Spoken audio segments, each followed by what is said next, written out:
Aos amados irmãos que assistem esse vídeo, a graça e a paz do Eterno e de nosso Senhor Jesus Cristo esteja presente na sua vida, esteja presente também na vida de sua família. Todo domingo, nós estudamos um livro específico da Bíblia, capítulo por capítulo, contexto em cima de contexto. E o livro desse período é o livro de Atos dos Apóstolos. E hoje, o capítulo 11.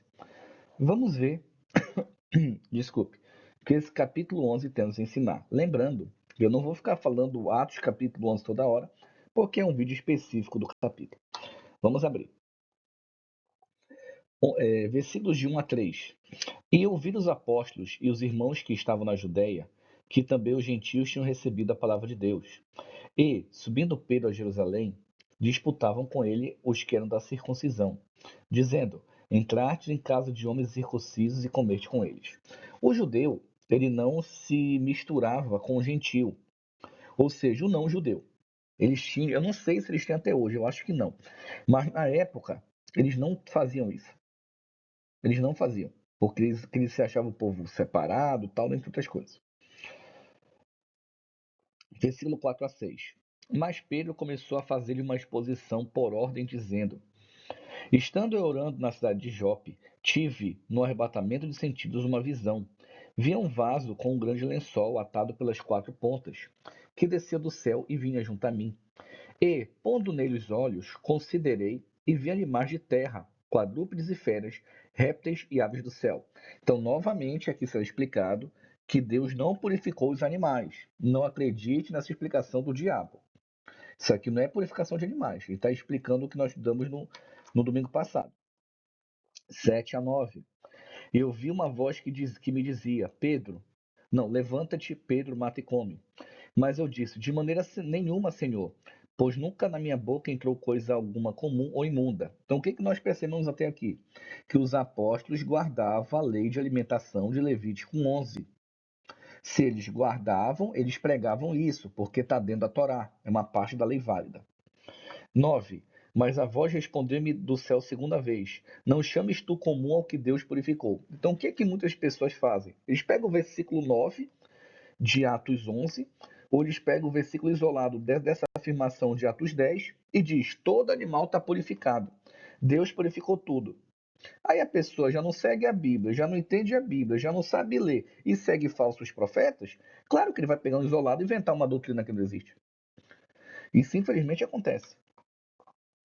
Versículo 10 a 12. E aconteceu isso por 3 vezes. Sucedeu e aconteceu. E tudo tornou a recolher-se ao céu.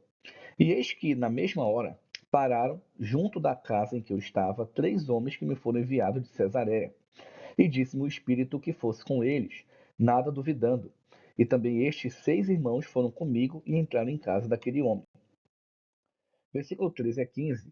E contou-nos como vira em pé um anjo em sua casa. Lhe dissera: Envia homens a Jope e manda chamar Simão, que tem por sobrenome Pedro, o qual te dirá palavras com que te salves, tu e toda a tua casa. E, quando comecei a falar, caiu sobre eles o Espírito Santo, como também sobre nós ao princípio. Versículo 16 a 18.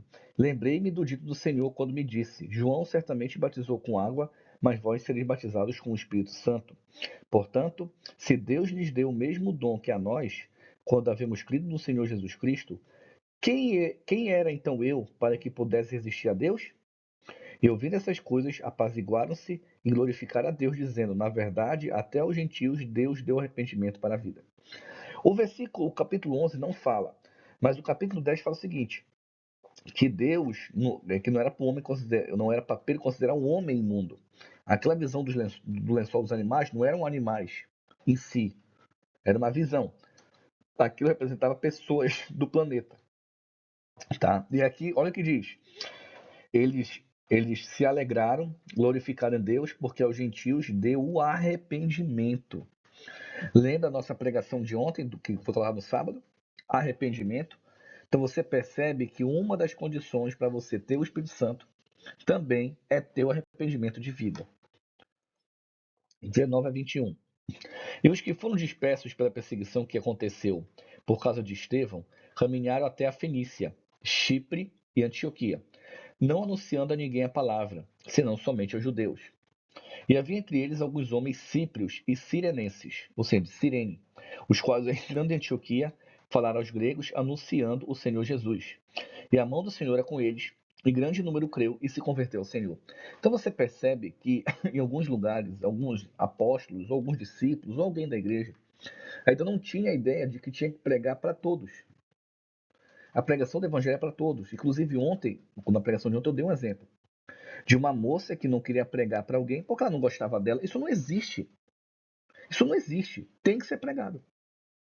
Então, infelizmente, hoje, muitas pessoas, quando vão pregar o evangelho, tragam para si problemas pessoais, alguma coisa assim, uma diferença. Infelizmente. Né? Fazer acepção de pessoas é pecado. 22 a 24. E chegou a fama dessas coisas aos ouvidos da igreja que estava em Jerusalém, e enviaram Barnabé a Antioquia, o qual, quando chegou e viu a graça de Deus, se alegrou e exortou a todos que permanecessem no Senhor, com um propósito de coração, porque era um homem de bem, cheio do Espírito Santo e de fé, e muita gente se uniu ao Senhor. Então você percebe aqui que ele pegou os convertidos, ele chegou lá, ele se alegrou, ele viu a salvação de Deus, que é graça, mas exortou: permaneçam no caminho. Não saiam dele, não se desviam dele. Então a mesma coisa eu falo para você. Você que aceitou Cristo, que está no caminho. Ah, Leone, está difícil, está complicado. Tá... Eu sei que é. Eu também sinto toda essa dificuldade que você. As minhas talvez sejam diferentes das tuas, talvez sejam iguais em alguns aspectos, não sei. Mas temos a mesma dificuldade. Mas precisamos permanecer no caminho, independente. 25 a 27. E partiu Barnabé para Tarso, a buscar Saulo, e, achando-o, conduziu para Antioquia. E aconteceu que todo um ano se reuniram naquela igreja, e ensinaram muita gente. E Antioquia foram os discípulos pela primeira vez chamados cristãos. Né? Para quem não sabe, uma informação interessante. E naqueles dias desceram profetas de Jerusalém para Antioquia. Versículo 28 a 30 para encerrarmos. E, levantando-se um deles, por nome Ágabo, dava a entender pelo Espírito que haveria uma grande fome em todo o mundo, e isso aconteceu no tempo de Cláudio César, imperador romano. E os discípulos determinaram mandar, cada um conforme o que pudesse, socorro aos irmãos que habitavam em Judéia. Isso aqui é muito bonito, irmão. Infelizmente hoje, quando tem uma fome, quando tem um desemprego, o que o sistema babilônico prega? É do diabo. Você está assim porque não está devolvendo o dízimo. Aí começa aquela pressão, né? Aquela pressão diabólica nos irmãos coitados, que mal sabem ler e escrever, que mal interpretam, que mal sabem a Bíblia, botando esse medo teológico, né? Essa pressão teológica, que também é do diabo, que não é bíblica, né? Em vez da igreja ajudar o próximo. Complicado. Não, lembrando que não são todos que fazem isso. Tá? Mas tem uma porcentagem que faz, uma maioria aí. Lembra uma vez um pregador que falou aí que Deus não quer palmas, Deus não quer abraço, palmas e aplausos, né? Ele quer dízimo. Então, é isso aí. O que eles com efeito fizeram? Enviando aos anciões por meio de Barnabé e de Saulo. Meus irmãos, que possamos ter compreendido Atos capítulo 11. Que Deus abençoe. Até nosso próximo vídeo. Um ósculo santo a todos.